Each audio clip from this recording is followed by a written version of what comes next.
Di Indonesia sama sekali tidak keren, karena penjual minyak wangi keliling pun bisa memakai gelar itu asal punya nasab Habib.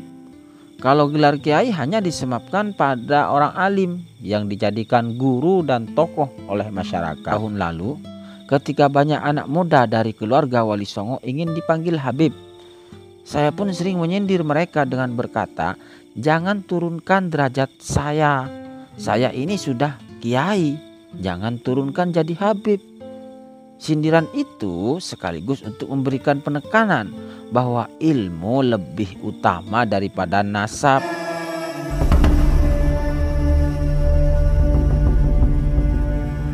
Assalamualaikum warahmatullahi wabarakatuh. Alhamdulillah wassalatu wassalamu ala Rasulillah wa ala alihi wa sahbihi wa mawalah.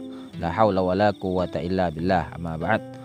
Para pemirsa dan juga teman-teman sebangsa dan setanah air yang dirahmati Allah, nampaknya Kiai Haji Ali Badri ini betul-betul tidak ingin larut dan tenggelam pada polemik silsilah nasab, silsilah Ba'alawi. Tetapi Kiai Haji Ali Badri terus memberikan catatan-catatan dan pandangan-pandangan kepada kita sekalian terkait esensi dari sebuah ketersambungan nasab terhadap sosok orang yang paling mulia. Dari catatan-catatan Kiai Haji Ali Badri ini saya lihat ini semakin menarik dan semakin tajam terkait perbedaan-perbedaan dari kedua belah pihak, kedua belah kubu, dari para habaib kalangan Ba'alawi dan juga dari zuriyah Rasul dari Wali Songo. Kita lihat dari tulisan di sini, beliau tulis sebuah judul lebih keren, berprestasi tanpa dikenal nasabnya. Nah oke, kita akan langsung bacakan ya. Orang terakhir yang disebut dalam tulisan Habib Salim Jindan ini adalah salah satu pendiri NU, yaitu Kiai Haji Abdul Halim Lewi Munding Majalengka. Beliau tetangga mertua saya, ayah istri pertama saya. Beliau adalah ayah dari Kiai Haji Asep Saifuddin Abdul Halim, pengasuh pondok pesantren Amanatul Ummah Surabaya dan Pacet Mojokerto. Dalam tulisan ini Habib Salim Jindan menuturkan bahwa beliau memperoleh catatan nasab kiai-kiai yang bersambung nasab pada Sunan Gunung Jati langsung dapat dari kiai-kiai yang bersangkutan ketika beliau bersilaturahim pada mereka. Ketika belasan tahun lalu saya menanyakan nasab Kiai Haji Asep Saifuddin, beliau hanya ingat satu nama leluhur yang makamnya ada di sekitar Keraton Kesepuhan Cirebon.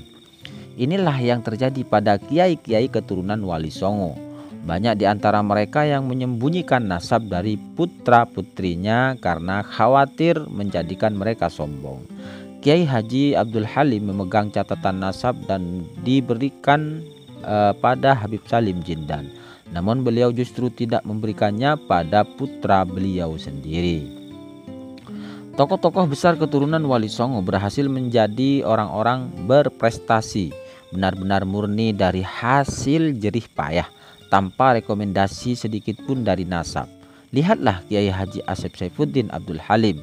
Para murid dan pendukung beliau tidak tahu bahwa beliau adalah keturunan Sunan Gunung Jati. Tapi cinta dan dukungan mereka terhadap beliau sungguh luar biasa. Hingga beliau pun berhasil mendirikan pesantren besar bertaraf internasional. Malulah orang yang dikenal nasabnya sebagai keturunan Wali Songo atau sebagai Sayyid, Syarif dan Habib, tapi tidak mewarisi perjuangan dakwah dan pendidikan yang diasas oleh leluhurnya, apalagi malah menjadi benalu di tengah masyarakat. Hendaknya ia mencari tahu kenapa keberkahan darahnya meluntur. Apa ada yang salah pada dirinya atau pada leluhur terdekatnya? Temukan salahnya di mana, kemudian mulailah memperbaikinya. Kemudian Kiai Haji Ali Badri menulis di sini ada beberapa catatan, di mana tulisan tersebut diberi judul "Perlu saya perjelas dan saya pertegas". Yang pertama, saya tidak mendustakan nasab Ba'alawi. Yang percaya silahkan, yang tidak percaya juga silahkan. Yang penting jangan bilang Nabi Muhammad tidak punya keturunan. Itu yang pertama. Yang kedua, saya tidak terlibat dengan penelitian sekarang soal nasab Wali Songo ke atas. Yang versi Azmatkan Ba'alawi juga bukan pendapat saya, tapi pendapat Habaib, dan dulu saya hanya mengamini saja.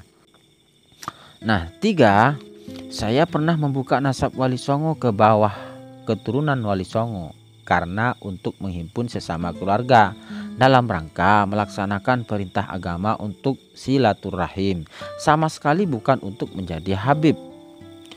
Yang keempat, sejak awal saya tidak pernah mau dipanggil Habib, walaupun misalnya Robitoh Alawiyah mengesahkan nasab saya sebagai Ba'alawi.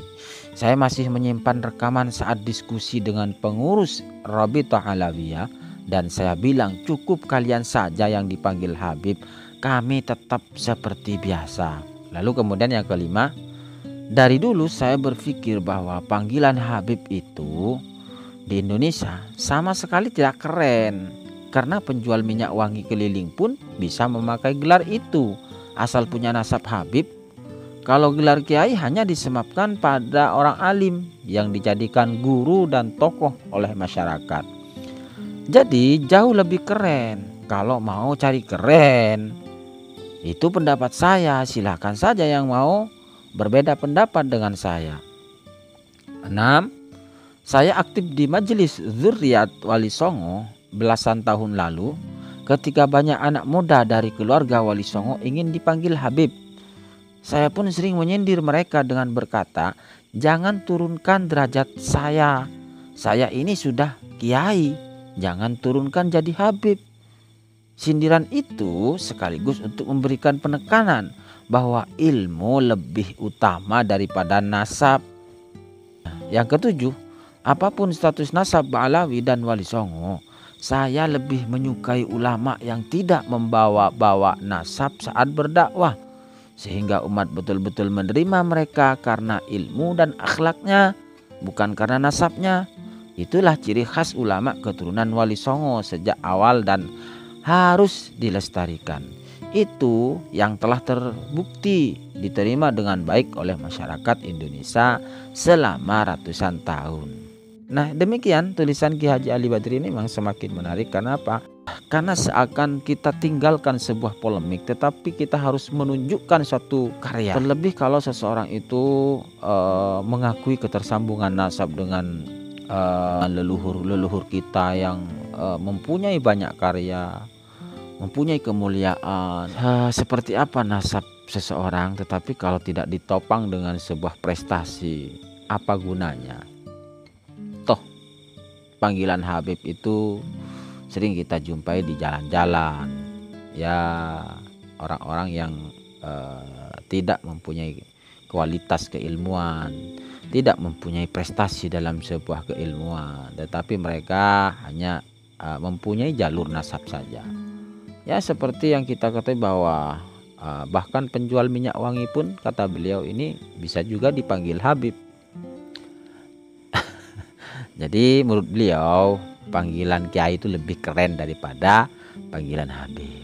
Oke, seperti itu kawan. Mungkin itu saja yang bisa kita sampaikan. Kita ketemu di video berikutnya. Assalamualaikum warahmatullahi wabarakatuh.